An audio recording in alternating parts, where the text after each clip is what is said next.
pretty heavy background. Heavy. You were signed to Capitol Records at 17 years old, correct? Correct. And Capitol, if people don't know about them, one of the major labels, music labels. Yeah, during that time, yeah. During that time. Shit. No shit. Yeah, but Capitol could boast, the likes of T.A. At some point, they had Snoop Dogg and Katy Perry. Omarion. Yeah, one of their major claims to fame during that time was during the time that was signed was Katy Perry. Katy Perry, yeah. That was their major signing during that time. Okay, They also own the Beatles catalog as well too. Yeah, so they're pretty much set for that. Yeah. I guess. So you had a hit record called Oh Yeah, among many others. But I remember Oh Yeah was the first single for the album that you had. Yeah, on the correct. Capitol Records, right? If I remember correctly, I made it to 106 on Part of the Countdown. Yeah, it did. Yeah. It was like I don't even 4? remember. Nah, I didn't go so far. Number 6, probably. I remember 6 for sure. It went somewhere. To be honest, I didn't even pay that I remember attention. seeing it myself. Yeah, but it was somewhere. It was somewhere up there, which was a great opportunity, great experience to see it up there. I mean, we know there's so many accomplishments, but I like to list the things that people could quickly relate to, you know what I mean? Oh Yeah had an official remix with Snoop Dogg. Yeah, and with Vibes Cartel. Oh, I remember that too. Yeah. I actually forgot about Yeah, that. You had a Vibes Cartel produced by Black Chinese. Yeah, so that was a big one. That actually did pretty well in Jamaica. I would almost reach out and knock you. Yeah. Behind the camera for right That now. was good. I forgot about that. So, any cool pointers? Are you missing out? Anything else? I guess we would just, as we go along, we would just get to them things. So tell me, what was it like then? Okay, back then at 17 or 18, whatever it would have been, maybe 17. What was it like hearing Snoop on your very own song back then? Boy, back then. That was really big for me because in the beginning of my career, what was so weird is that when I started music, I started out as a rapper, right? And you and I both know that when I was rapping, I looked up to Bow Wow, which is Lil Bow Wow then, and Snoop was his mentor. Exactly. So when Snoop jumped on my record, that was major for me. Not only the fact that he was Bow Wow's mentor, but just the fact that he was a major artist, a legend in the game. So I was blessed to have that opportunity. A lot of people ask me if I was actually in the studio with Snoop. I actually never met Snoop face to face. It was we were signed to the same label at the time. I was gonna ask that, but I didn't want to kill it. Yeah. So the label hooked it up, and that was awesome. It was great. I mean, that's huge regardless. That's how like 75% of the collabs you hear today happen. Exactly, anyway, it's true. So, don't get misconceived. Correct. You're actually regarded by some, and it would be a little deeper for me as an artist too, in music.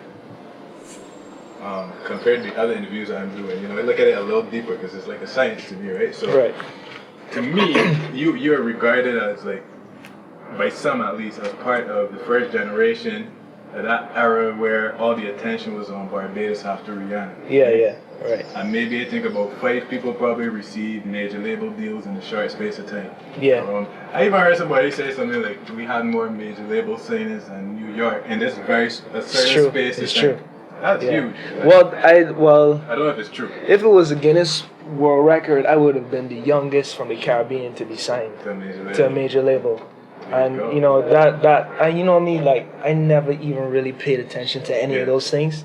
But if it must be said, that was one of the things, right? And that's why we interviewing you. Yeah, absolutely. You don't say that. And around that time, now that you mentioned, the amount of people that were signed, I actually felt like leading up to that point, like one of my goals then was to be signed to a major. Yeah. That was like one of my things. Like if nothing else don't happen, I gotta be signed to a major label. Which later on in my career, I realized that perhaps was not the right approach, but then it served its purpose. So I wasn't really gonna stick on that, but expand on that a bit. Yeah, because a lot of Bajans, see, the questions you getting signed. Yeah. You got signed. Yeah. If you're saying that's like the ultimate to everybody, that's what they see as success. What would you say about that? Well, I think that I was probably, victim is a strong word, but I was a victim of that same kind of perception. Yeah, because I always perceived it as something, and through the likes of Rihanna, it wasn't her fault in any way, but her level of success. The thing was like, all right, to be signed is to become like Rihanna. Mm-hmm. You know what I mean? But then when I really started to dig into it, I realized the different characteristics that really drove her success. There will really never be another Rihanna from Barbados. I'm sorry.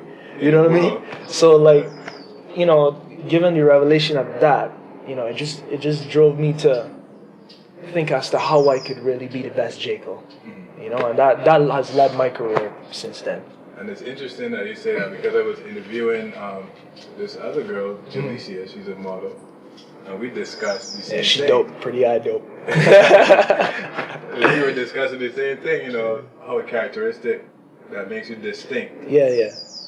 It's really what you need. You need to be distinct. You need to set yourself Correct. Yeah, absolutely. That's another. We could dive into the whole label thing a little bit. Yeah, we got time.